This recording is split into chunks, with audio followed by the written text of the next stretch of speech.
hi there today. I'm Melanie Tucker. I own Rare Finds Travel, and you have tuned into a series I'm doing on life under COVID-19. And so far, we have beamed in some of my favorite experts from around the world, Istanbul and East Africa. But today we're staying a lot closer to home. And I would say, one of the most special operations here in the United States, no kidding, at one of our national parks, out in the Utah, Arizona area, Kanab, and it's a company called Dreamland Tours, and I have Paul here with us. So hi, Paul. Hi, Melanie. How are you? Good. Thanks for joining today. Yeah, thank you for the invite. Paul has a story that will make you feel better and will inspire you. So Paul, no one's going to believe it, but tell everybody how long you've been at Dreamland Tours. We bought the business on March 6th, and on March 18th, less than 2 weeks later, we made what we thought was the responsible decision, and we shuttered all of our operations to protect our staff and the community and to do our part to discourage recreational travel. So yeah. Timing is everything. We had talked the 48 hours, and certainly probably longer than that, prior to closing on the business March 6th, about whether we should continue down this road. COVID at that point was, starting to become a bigger deal. But that's right. At this point, or at that point, we decided that, we'd invested a lot of energy in the business. We believed in the business. And we felt like, we still wanted to do it, and we barreled forward. And here we are today. Well, I'm glad you took the leap anyway. And, this too shall pass. And there's so much good that you can do at that business now and then going forward. So it was a good decision in my mind. I'm glad you're here. Yeah, and we're still excited about it. So yeah. So everyone, if you're listening, you should know Paul is new to Dreamland Tours, but Dreamland Tours has been around for how long? I'm not really sure how long, but a long time. Next year will be our 20th anniversary. 20th anniversry. So we're going to have a big celebration. Oh, good. So I actually found Dreamland Tours, I don't know, maybe almost a decade ago, because they specialize, as I said, in this little area called Kanab, Utah, which is the very bottom of Utah by the Arizona border.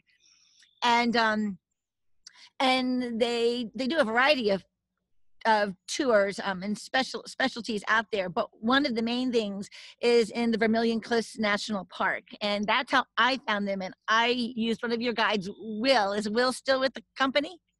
Well, Will was the old owner. The old owner, okay. So we purchased the company from him, but we've been still utilizing his expertise and knowledge, and plan to do so for the foreseeable future, until we fully understand and have the business humming. Okay, good. He was a doll to work with and a true expert. Loved the area and a great guide and really personable. And so he's a good person to learn from. So where were you before, Paul, and what brought you to the Utah area? So I've been in the outdoor industry my whole life, and actually started out as a park ranger. Really? Actually, a little further north from here in the Grand Teton National Park. Oh, yes. And then I moved and transitioned from the Park Service into the outdoor industry. So I work for a lot of outdoor equipment brands like the North Face, Gregory Backpack, Sierra Designs, brands like that. And so that's been my career. And my wife and I quit our jobs about a year and a half ago. Excuse me.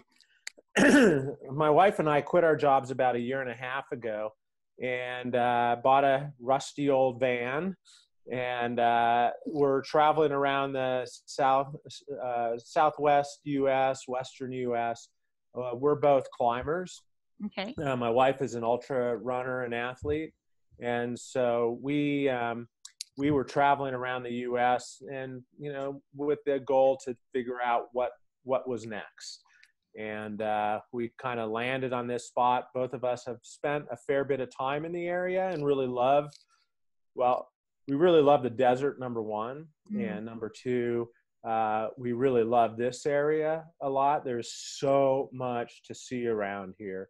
And even though we've spent a fair bit of time around here, one of the blessings of the time that we're in right now is that we're taking time, a little bit of time every day, and some days all day, to go out and explore and think about new tours and new areas that we would love to take people to. Okay, so you had told me one of your favorites that you knew about. One of your favorite tours so far was something called White Pocket, and that's funny because that's where I went with my family. Where Will took us with me and my family. It was actually on a Thanksgiving or Christmas holiday several years ago. And so it was more in the winter time, and it was just incredibly beautiful. So tell us a little bit about White Pocket, and then tell us a couple maybe new things that you're finding. So White Pocket is an amazing area. It's in the Vermillion Cliffs. It's actually a national monument, not a national park. Okay.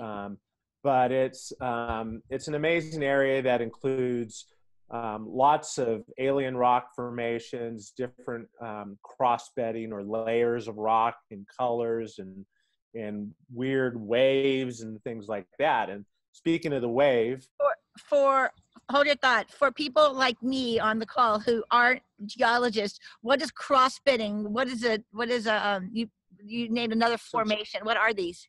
Yeah, so crossbedding is where you get these layers of rock that look like stripes and have different colors and different textures. And in some instances, they have like little shelves that come out, in a long line.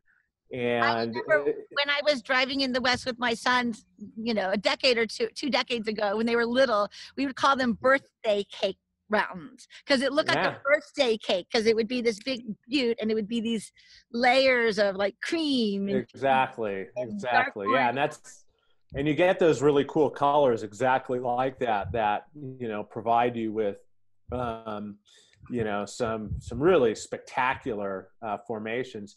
But the really cool thing about White Rock, and I'm sure White Pocket that you remember, is the white kind of brain-like rock out there. Oh, like the bulges. Yeah. And it's like if you imagine, what a brain looks like. It looks like that. It's just all white though. Yeah, I think more in terms of food. I always think in terms of food, and for me, it's like a root beer float. It's like the head on a root beer float. That's kind of and kind of. I hadn't thought of that description before, but I like that one. I might have to steal that from you and use that. You're welcome.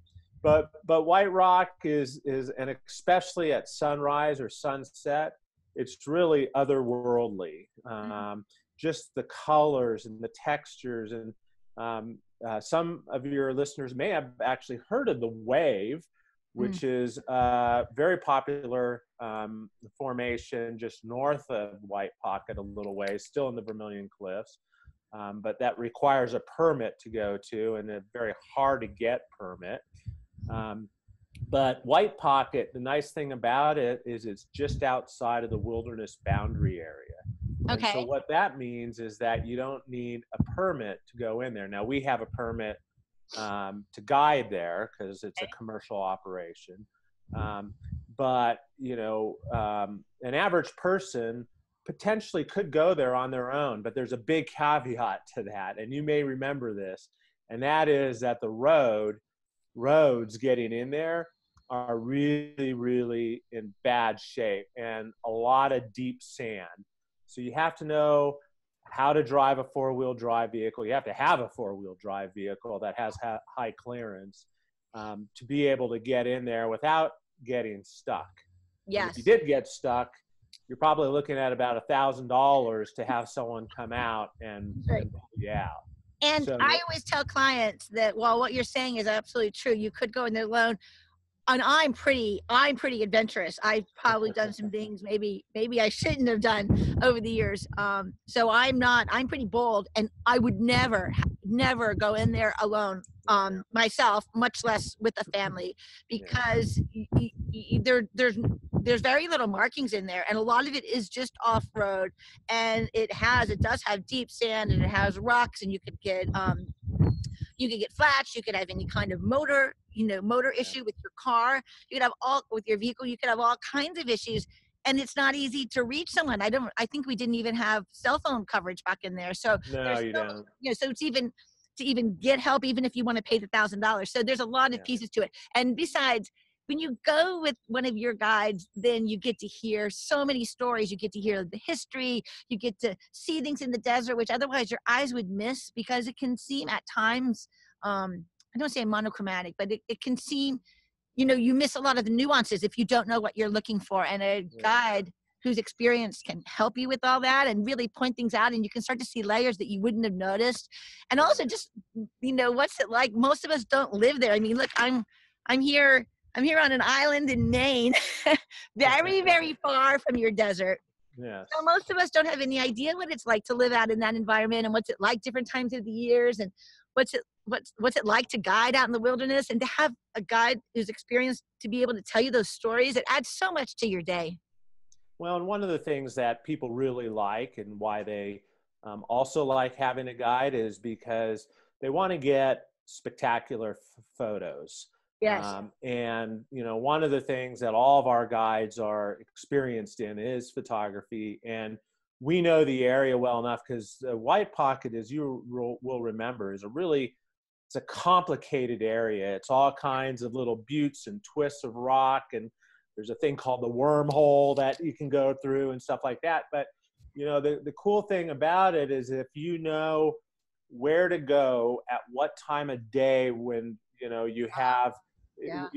when you have the light that you have, what are the cool spots to go to for pictures? That Yeah.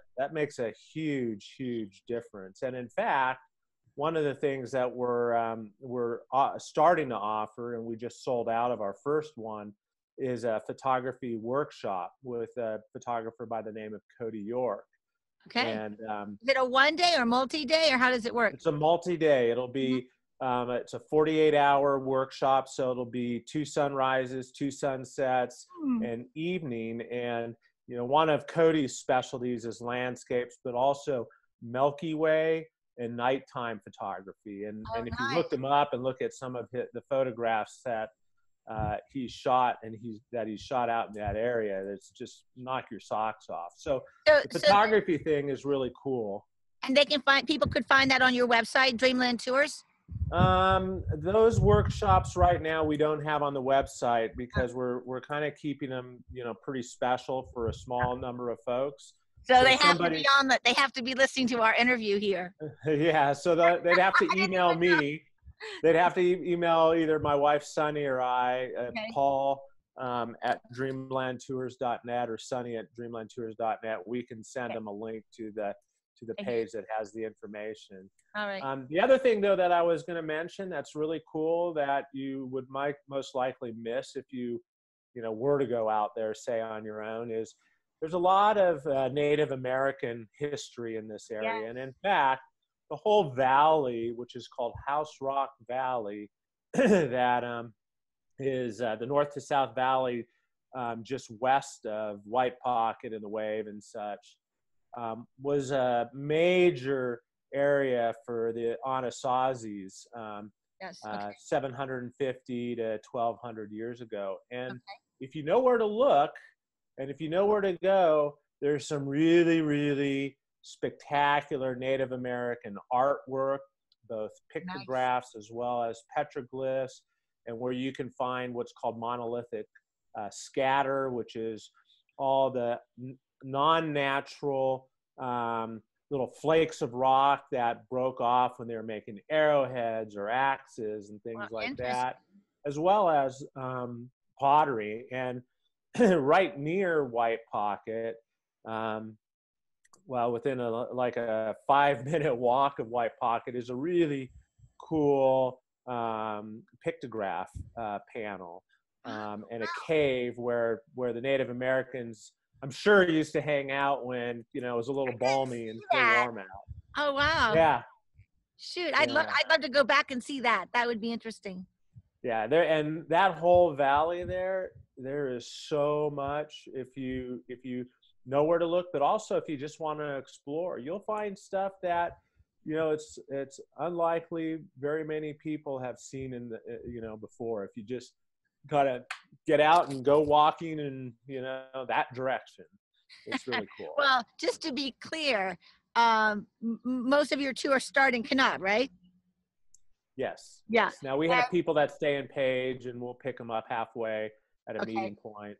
But either way, it's like almost an hour really just to get out into this area. So we're not talking something, you know, you say, you know, you walk right there, but it takes quite a hike, quite a four-wheel drive just to get out to this area. But the drive itself that's part of the joys of it, to see the well, I want people to realize kind of the scale of what we're talking about and where things are located.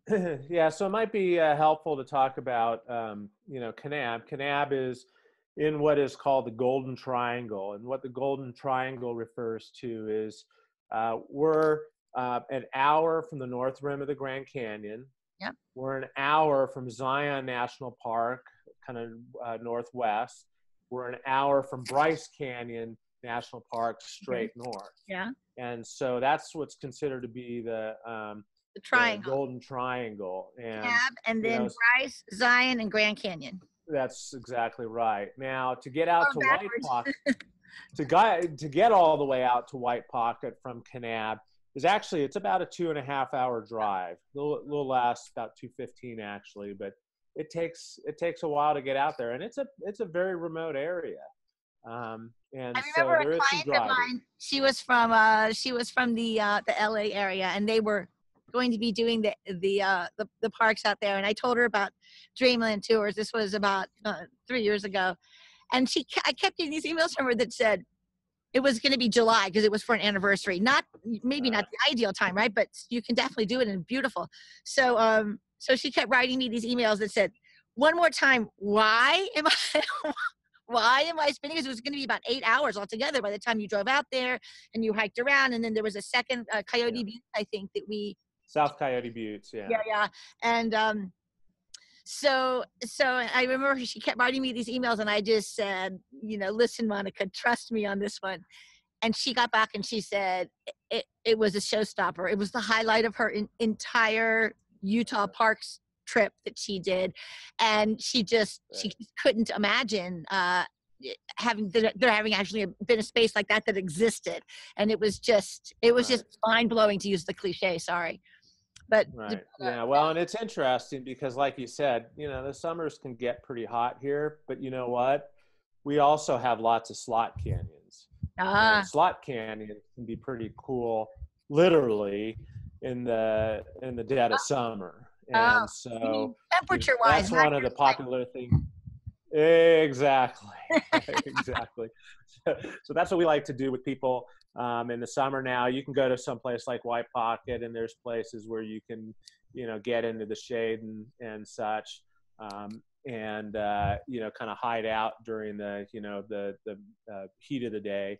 But the slot canyons are really cool as well. And speaking of kind of the Native American side of things in this area, you know, guess where the Native Americans went in the summer as well? Smart.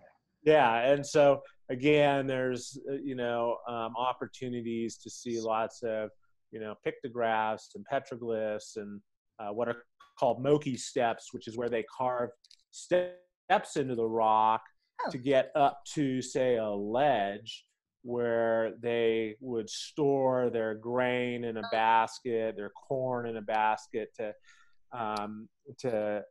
try to protect it from rodents and such. Oh yeah, I have seen that in the Grand Canyon, but like you hike up the cliffs, and then they have that way up there. It's same. I don't know if it's the same tribe of Native Americans, but it's the same concept. Yeah, most of it is Anasazi, and they call them Moki steps. Moki steps. Which in Anasazi language supposedly means dearly departed ones. And so I don't know if it's the idea is that, you know, you're kind of marching into the sky or what, but there's a very practical purpose for them as well. And you can imagine that, yes, even though it's sandstone, you know, it takes a lot of effort to carve those steps. And especially when you think about, you know, the tools that they had to do that. Yeah, impressive. Yeah. Yeah. So there's a lot to do around here. One of the things that I always like to tell people is that, and a lot of people don't realize this, but back in the 50s and 60s, Kanab was called Utah's Hollywood. And really? in I fact, didn't know that. yeah, in fact, there were over 200 Western movies and TV programs that were shot out in this area. Okay. We go by and point out to folks some of the, you know, like if you remember when you were a kid, the TV program Gunsmoke. With Matt Gunsmoke Dillon, was how can I shot forget out. Injustice? Right? Yeah, so Gunsmoke was shot. Yeah, it was shot out here. We can drive by and look at the old movie set. There's not a lot left to it necessarily, but there were over you know, the Outlaw Josie Wales was shot out here. There's just a ton of different movies that were shot out here. So hence why there's actually a little tiny airport here, because, you know, they would fly all the movie stars in, you know, and then they would stay at the Perry Lodge here in town. So there's a lot of Native American history here. Well, and you can go back even further. You know, we can take you out and show you dinosaur tracks. There's lots of dinosaur tracks in this area. Wow. This is all new information. Dinosaur tracks. Go ahead. Yeah, there's the Native American history. There's the Mormon history, because the area was originally settled by Mormons. So, you know, we call the kind of the white person history, and then there's the Western movie history here. So it's a cool area. And like I said earlier, while my wife and I have spent a fair bit of time in this area, there's still so much to see. And so we're using this time as do a lot of work to more familiarize ourselves with the business, but we're also taking this as an opportunity to go exploring and checking out new areas and places that we can send people, you know, maybe places that we wouldn't necessarily do a tour to, but if someone's like, hey, I have an afternoon, I just want to take the kids somewhere, we can go, like, you can get to this spot in a 2-wheel drive vehicle by yourself. It's not too hard to find, and it's really cool. Yeah. So we're doing a lot of that. Good. That's great. You, me, all of us in the travel industry, we're all kind of just in a little bit of shock here and just looking forward and thinking, like, reimagining what life will be like when we get to travel again and we get to send people traveling again or get to welcome clients again. But in the meantime, there are stories, and there's a lot of sobering news out there for sure. But in the meantime, there are these stories of hope. And me, for one, I love good news, because I think you hear it and it reminds you that it exists and that you can do it too. It's just so inspiring. So I wanted you to take a minute to think about a story of goodwill that you had heard out there that might inspire me and other people listening today. Well, this is actually something that we did, which I think is really cool. Is, you know, obviously we just took over this business, and 12 days after taking over the business, we laid off all of our staff. We had no business coming in. Yeah. And that was, you know, we'd been talking about it for 3 or 4 days, you know, prior to actually making the decision. And that was a really tough decision. Here we just, you know, bought the business, and talking to the staff was really excited that, you know, that we were here, and that, you know, we were going to, on one hand, maintain the legacy from Will, the previous owner, but also at the same time, we had lots of new ideas for, how to take the business and push it even further. And then we have to lay all of them off. Mm.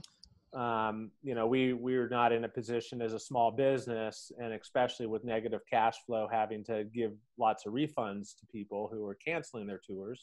Wait, but this is a good story, right? This is a good story, yeah. So basically, we came up with the idea of developing a crowdfunding campaign. Okay. And so what we did is we created a crowdfunding campaign. It's on a platform called Chuffed, Chuffed. Chuffed, okay. And we put a lot of different perks on for the crowdfunding campaign, things like gift certificates for tours. Again, I'm a climber, a longtime climber, so a day of climbing with me, a day of canyoneering with a gentleman who's kind of the godfather of canyoneering, who lives just north of us, who actually I'm going to be meeting here in about an hour to go do some canyoneering. Nice. And things like that. And we sent that out to both my wife's and initially both to my wife's and my personal networks. Okay. And what we told our networks was that what we were going to use any money that we raised was to provide project work for our staff. And then the second half of the money was going to be for our community, because we had put a freeze on all payables, and those were to, the gas and grocery and auto repair shop, and, which are all small businesses in their own right. But we were in a position where we had to freeze all payables. So long story short, we sent this initially out to my wife's and my network, and we were overwhelmed with support from our personal networks, which was a great thing, and something that we were hoping for and expecting. And a lot of folks just donated. So let me understand. On this Chuff program, people could just donate money that you could use for both of those two great ideas, to either keep staff afloat while you're down, and also to keep local businesses paid during this time. Yes. So they could either they could either donate or they could donate and get a perk. Okay, got it. Along with that. All right, good. So the second thing then that we did was we had, when we bought the business, an email list that's out of our reservation system that the prior owner really hadn't ever used. Well, you used it once ever to email. Will was pretty low key. Yeah. So the second step for us was to send this crowdfunding campaign out to our full email list, which was, over 6,000 people. Okay. And we originally had a goal of raising $12,000. That was our original goal. So we could 6,000 for our staff, 6,000 for local vendors in the community. Okay. And it was amazing. As soon as we sent it out to our guests and our clients, past guests and clients, we had an overwhelming response. And some of it was stories from folks about how memorable and how transformational their experience was with our staff and, with their tour. And the stories that we heard from folks were just absolutely amazing. I remember in particular, one guy said, he's like, I don't have much to give. And I think he gave like $10 or $25 or something like that. But he's like, you guys, and he was referring to one of our main guides. His name is Brett. Okay. And saying that, we came across when we were going out there, another group that was stuck and having problems, and, he helped them. And and gave them water and gave them food. Ended up, I guess, and I'm not sure the whole story, but giving the guy a ride back to, I think back to Jacob Lake on the north rim of the Grand Canyon. And he was like, that was just really touching to me, the support given to a stranger, who just, was out there and needed some assistance, needed some help. So we got lots and lots and lots of stories, and basically what that did is it reinforced why we bought the company. Yes. And that like with you, we're in the people business. We're helping facilitate amazing vacations for folks, but we're in the people business and taking care of people and showing them amazing places and keeping them safe, showing them a good time. So right now we're at almost $21,000 that we've raised with this campaign.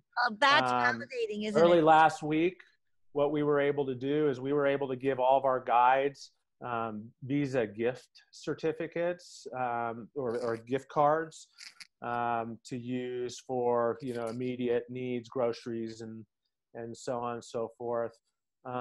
And starting next week, I was on the phone yesterday with all of our guides talking about we have a laundry list of project work that we can do under social distancing guidelines around the shop. And things like that we're getting all teed up to start working on next week. And so we'll be able to put them, all of our folks to work, all of our folks that want to work and are able to work, we're putting them to work next week, thanks to a community of strangers, many of which, some of which only knew my wife and I, and were supportive because they know us. And many who don't know us at all, but had some sort of a connection to Dreamland Safari Tours. In the area, right? Yeah. And mission and Oh, that's terrific. That's a great story, Paul. That inspires me. So not only does that make everybody feel good, but I bet you there's people listening who have businesses who could use some of those ideas to spark some energy in their own life. That's fantastic. And it doesn't surprise me because you have a really unique area that you work in, and I don't want to call it an attraction. What do you call it? These a vacation wonderland. Yeah, it's a vacation wonderland that really, really special. And so you, like you said, you're right there by Grand Canyon, and then Zion with with all of the trees, and the Slot Canyon in the valley, and then you have Bryce. So you have these different areas that look quite distinct, and then you have this completely remote kind of sanctuary out there at Vermillion Cliffs. So yeah, there's a lot to do around here, and some stuff that's really local, close in. One of the things that I've been doing the last couple of weeks is I've been talking with the BLM, and I've been talking to the city, Bureau of Land Management. Yes, and the city and the county. There's some really great trails, hiking trails just outside of Kanab here, but some of them need some work. One in particular needs some water bars, needs some grading and stuff, and so trying to see if I can get them to find some dollars to perhaps pay people while they're just hanging out. Trail work could be done easily via social distancing. Another great idea. That's another great idea. Well, and we're, I haven't gotten lucky yet on that one, but I had a really good conversation a day or two ago with a gentleman over at the BLM about it. It was just like, hey, and I even said to him, I said, you know what? Even if we were unable to find the money to pay people to do this, it would be my opinion that people would be open to getting out of the house, doing some work in support of the community. If we were able to provide the tools and the expertise to Yes. do something like that. Yes. So Busy hands are happy hands. Yep. exactly. I totally agree. And keep on at it, because another cliche, 3 feet from gold, you're like right there. So just keep at it, because you have some great ideas and really inspiring to me. Yeah, thanks. So it was just great talking to you, and I love your spunk, because life will go on, and I hopefully sooner rather than later. Yeah, well, one of the things that we are lucky about, and you're the same where you are, is, we have, fresh air and wide open spaces. And, every time I find myself, kind of scrolling through the, dismal news headlines and stuff like that, I just, put my computer away and just walk outside. And all I need to do is go outside for 10 or 15 minutes. Yeah. It gives me a whole different perspective and, energy, and frankly focuses my energy away from the negative to how do we deal with, this in a more positive way. I love that takeaway. So you saw what it looks like around me here. Here you go. So what does it look like outside of your window right now? We'll close with that. That'll be my last question. What does it look like outside of your window? Well, did you see my ranger hat there on the wall? Yeah, I did. Is that from the Grand Tetons? Yeah. Yeah. I don't know if you can see. Trees are blooming. We're kind of facing the wrong direction. Yeah. But it's desert, red desert sandstone cliffs. Trees are blooming. Wildflowers are just starting to come out strong, which is awesome. We were out last weekend. It was my birthday, so we were out having some fun last weekend, and saw. When's your birthday? Thank you. When is your birthday? It was Saturday. This last Saturday. Which is? The 11th. Oh, the 11th. I'm the 4th. Oh, happy birthday. Happy birthday. So you were able to go out and enjoy the desert in spring for your birthday. Well, yeah, and it was awesome because for the first time, the wildflowers were really starting to come out and bloom. So, yeah. Feels far, far away from all of the masks and the crowded grocery stores and the toilet paper wars. Yeah. Thank goodness. Well, and I do have some masks I'm on the board of a company that's out where you are in Biddeford, Maine. Okay. That makes high-end backpacks and shelters and things like that for ultralight hikers, and it's now making face masks, for folks. So everyone's doing their part. Yeah. Well, Paul, it's been awesome meeting you, and it was such a treat for me to get to hear some of this for the first time, not just about your story, but also things actually out in your area that I didn't even know existed, and I've been there several times. So and there's so much. You could come out here every year and for years and years and years and not see it all. So actually from the California area, people could drive to you, but it's also, once people feel comfortable getting on a plane, they could fly to you. Not now, we're not suggesting now, but maybe June, maybe July. We'll see how the summer unfolds. And at the very least, the fall is an amazing time of year to be here. The September, October tend to be very busy, seasons for us. Right. That's right. Hopefully before that, because there's a lot of families with kids that want to get out and make the most. You only get 18 summers, so they really, they really want to. But I think your place is going to be a great option, because even when the lockdowns lift, I think many people will feel, I don't want to say wary, but, slower to step out. So they're seeking places that still feel kind of open and fresh and safe, where they can have space. Exactly. And that's what you have. And some magic too you have there. Yeah. That we do. Wide open space is the best place to be right now if you can get here safely, and certainly in the future as well. Very good. All right, Paul, thanks for joining me. Good luck with Dreamland Tours. Thank you so much, and you too. Bye-bye.